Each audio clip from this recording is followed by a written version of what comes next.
সবাই জানেন একটা মর্মান্তিক ঘটনা ঘটেছে, খুব খারাপ লাগে, কিন্তু বলে ভেতরে ভেতরে তো অনেক কিছু ইচ্ছা করে, কিন্তু সবসময় সব কিছু সম্ভব হয়ে ওঠে না।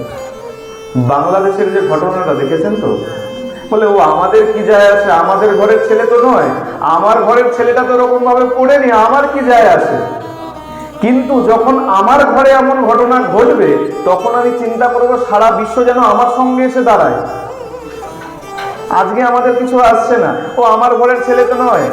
একবার ভালো করে মনে থেকে ওই দীপুর বাবা মায়ের জায়গায় নিজেকে একবার বসিয়ে চিন্তা করে দেখুন তো, যদি আজকে আমার ছেলেটাকে এমন আধমরা করে পেট্রোল দিয়ে কেরোসিন দিয়ে গাছের মধ্যে ঝুলিয়ে পেট্রোল কেরোসিন দিয়ে বিচুলি দিয়ে যদি পুড়িয়ে দিত, আমি চুপ করে থাকতাম?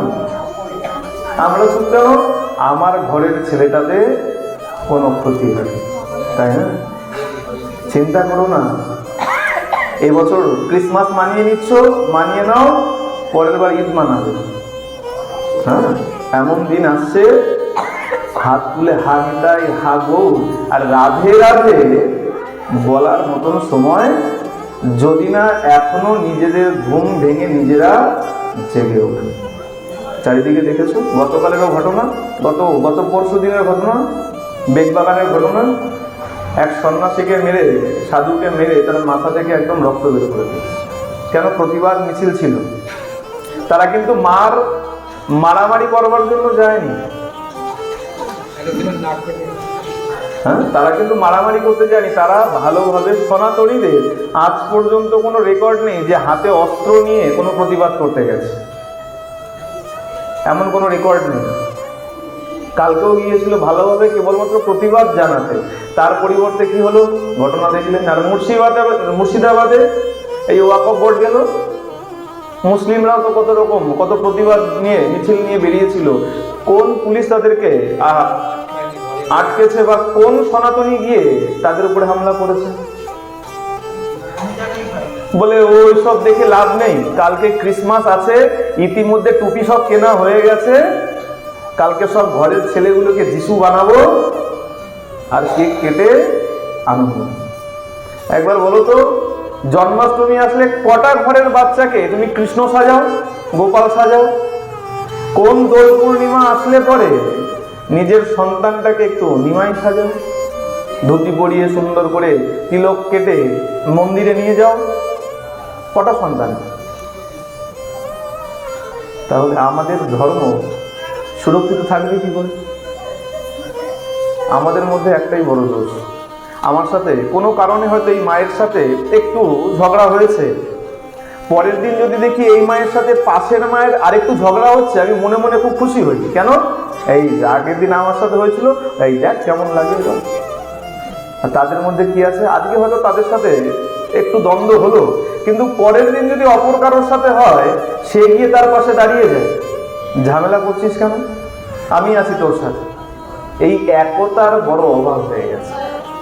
আর একতা যতক্ষণ না আসবে ততক্ষণ আমাদের রক্ষা সম্ভব। আমরা খুব দোহাই দিই, আমরা খুব প্রতিবাদ করি ব্রাহ্মণদের বিরুদ্ধে। ব্রাহ্মণরা এমন করেছিল, ব্রাহ্মণদের কারণে এই খারাপ হয়েছে। আচ্ছা, আমি কোনো ব্রাহ্মণের হয়ে সাফাই গাইছি না, কিন্তু একটু ভালো করে বিচার করো, নিন্দা যখন গুনছো তার গুণগুলো গুনো। বর্তমান সময়েও যদি দাঁড়িয়ে দেখো, কোনো ব্যবসায়ী চিন্তা করবে তোমার মাথায় কি করে টুপি পরিয়ে তোমার থেকে তার লাভটা সে বুঝে নিতে পারে। আছে তো? 10 টাকার জিনিস কি করে তোমাকে 15 টাকায় বেচা যায়? ডাক্তার সবসময় চিন্তা করছে কতক্ষণে তোমার রোগ হবে, আর তার কাছে গেলে পরে সে ভালো করে প্রেসক্রিপশনটা লিখে দেবে। উকিল চিন্তা করছে কতক্ষণে তোমার বাড়িতে ভাইয়ে ভাইয়ে দ্বন্দ্ব হবে, আর ওই কেস নিয়ে তুমি তার কাছে যাবে, তার দুটো উপার্জন হবে। ব্রাহ্মণেরটা তো নিন্দা করছো, ভালো করে চিন্তা করো, ব্রাহ্মণ তার আখের গোছাতে গিয়েও তোমার ভালোটাই চিন্তা করে কতক্ষণে বিপদে পড়বে, আর একটু ঘটা করে ওই শনি পুজো, কালী পুজো, ভোলানাথের পুজো দেবে, আর আমি যাবো একটু পুজো করিয়ে চাল কলা। কিন্তু এতে কি তোমার কোনো ক্ষতি হচ্ছে? আখেরে কি হচ্ছে, তুমি ধর্মপথে রয়েছো, ধর্মপথ থেকে কিন্তু তুমি সরে যাও। আর একটা জিনিস জানবে, ব্রাহ্মণের নিন্দা যখন যেখানে যখন হয়েছে, কেবল সেই ব্যক্তি নয়, সেই সাম্রাজ্য পর্যন্ত বিনাশ হয়ে গেছে। ইতিহাসের পৃষ্ঠা উল্টে দেখো, যেখানে যেখানে দেখবে ব্রাহ্মণের নিন্দা, সেই পুরো রাজ্য পর্যন্ত বিধ্বস্ত হয়ে গেছে। এখন বলে তাহলে আমাদের শোধরানোর উপায় কি? আগের দিনও শুনিয়েছিলাম গীতার কথা। আমরা গীতা বলি, ফেসবুক, ইউটিউব সব জায়গায় বড় বড় ছবি ছাড়ি সনাতনী বলে, কিন্তু সনাতন ধর্মের কোনো বিধি বিধান মানতে যদি বলা হয়, সেই বেলায় আর শিখা রাখো এমন নয় কেবল ব্রাহ্মণই শিখা রাখবে, শিখা কেবল ব্রাহ্মণের চিহ্ন এমন নয়, শিখা যে কোনো পুরুষ সনাতন ধর্মে রাখতে পারে। যে যে সম্প্রদায়ে আছো, যে প্রথা মেনে চলছো, কি শাক্ত হও কি শৈব হও, সবার জন্য তিলক আছে, কেবলমাত্র বৈষ্ণবের তিলক নেই। এমন ভাববেন না যে কেবলমাত্র বৈষ্ণব তিলক ধারণ করবে, সবার তিলক আছে। দেখবেন মায়ের পূজা যারা করে লাল করে, ঊর্ধ্বকুণ্ড লম্বা করে লাল করে টানে, হ্যাঁ, ভোলানাথের যদি করে এই ধনুক আকৃতি তিলক করে, তো সবার তিলক আছে। সবার তিলক থাকা সত্ত্বেও, আচ্ছা বৈষ্ণব তো বাদ দিলাম, যারা শাক্ত মতে আছে, যারা শৈব মতে আছে, কজনের কপালে তিলক দেখা যায়? আর দেখা যায় না কেন?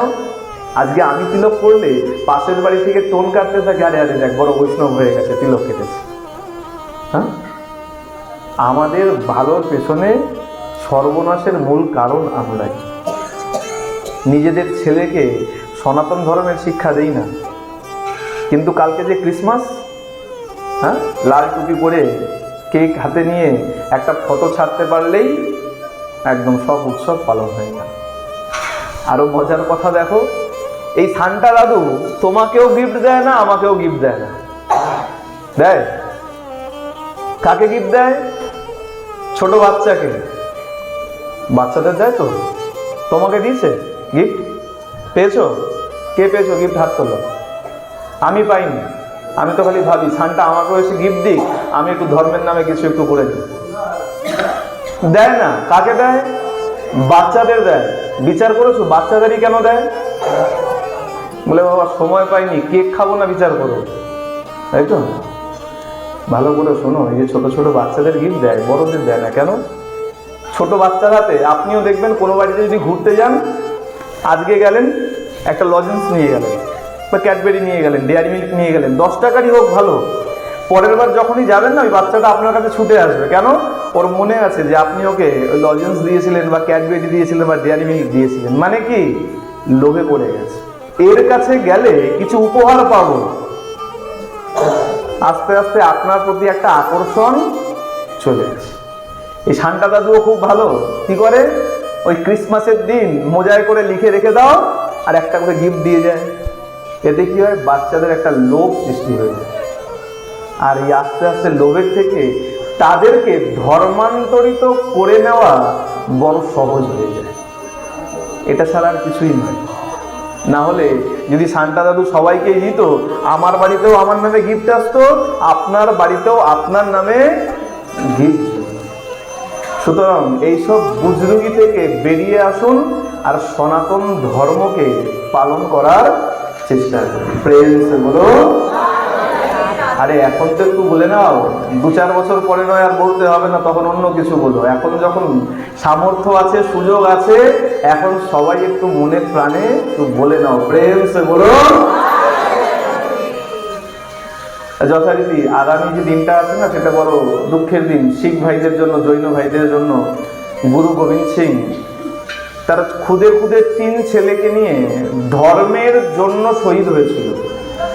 একজন নয়, 3টে ছোট ছোট ছেলেকে সঙ্গে নিয়ে, তার মধ্যে একজনের বয়স ছিল 9 বছর। চিন্তা করুন, 9 বছরের বাচ্চা কতটুকু হতে পারে। তাদেরকে সঙ্গে নিয়ে ধর্মের কারণে বলা হয়েছিল ধর্মান্তরিত হয়ে যাও, ধর্ম ত্যাগ করে আমাদের ধর্মে চলে আসো। বলেছিল জীবন যতক্ষণ আছে ততক্ষণ আমি ধর্মান্তরিত হব। আর এখন তো আমাদের কেকের লোভে আমরা খ্রিস্টানও হয়ে যাই। হ্যাঁ, চিন্তা করুন, সেই দিনটা রয়েছে আগামী দিন। এই কারণে শিখ ভাইরা এই দিনটাতে আর যাই করুক কোনো উৎসব মানায় না, আনন্দ উৎসব তারা করে না। আমাদের ধর্মের কথা আমরা নিজেরাই জানি না, কিন্তু কে খেয়ে ঘুরে বেড়ায়? হ্যাঁ, এসব লজ্জার বিষয়। এসব পাল্টান আর সনাতন ধর্মকে নিজের করার, নিজের যেটা ছিল সেইটাকে নিয়ে গর্ব করার চেষ্টা করি। সবসময় জানবেন, লোকের থেকে ধার করা জিনিস নিয়ে যদি অহংকার করো, একদিন সেই অহংকার কিন্তু নষ্ট হবেই হবে। সুতরাং নিজের যে সম্পদ আছে সেই সম্পদ নিয়েই বাহবা করা উচিত। আর আমাদের এমন কোনো সাধারণ বিষয় নেই, সনাতন ধর্ম রয়েছে। ভগবান বারবার আমার খুব এই বাংলাদেশের ব্যাপারটা নিয়ে আমার খুব ভিতরে ভীষণ জ্বালা দেয়। আমি যখনই ভাবি না, নিজেকে যখনই তার বাবা মায়ের জায়গায় বসাই, একবার খালি চিন্তা হয় যে জ্যান্ত ছেলেটাকে তারা কি মানুষ? নিজেদের গায়ে যখন একটা ধূপকাঠির ছ্যাঁকা লাগে, একবার চিন্তা করুন তো সেই ব্যথাটা, সেই যন্ত্রণাটা কত হতে পারে। আর সেখানে একটা ছেলেকে আধমরা করে এতগুলো লোক মিলে গাছের মধ্যে ঝুলিয়ে দিয়ে কি করে পোড়ানো। আর সেই সংবাদ যখন তার মায়ের কানে গেছে, তার মায়ের চোখ থেকে জল বেরোচ্ছে কিনা আমার সেটা দেখার দরকার নেই, তার ভেতরের আর্তনাদটা একবার চিন্তা করুন তো। আজকে যদি আমার কানে এই খবরটা আসে যে আমার ছেলেকে কেউ আগুনে পুড়িয়ে দিচ্ছে, কত মর্মান্তিক ঘটনা।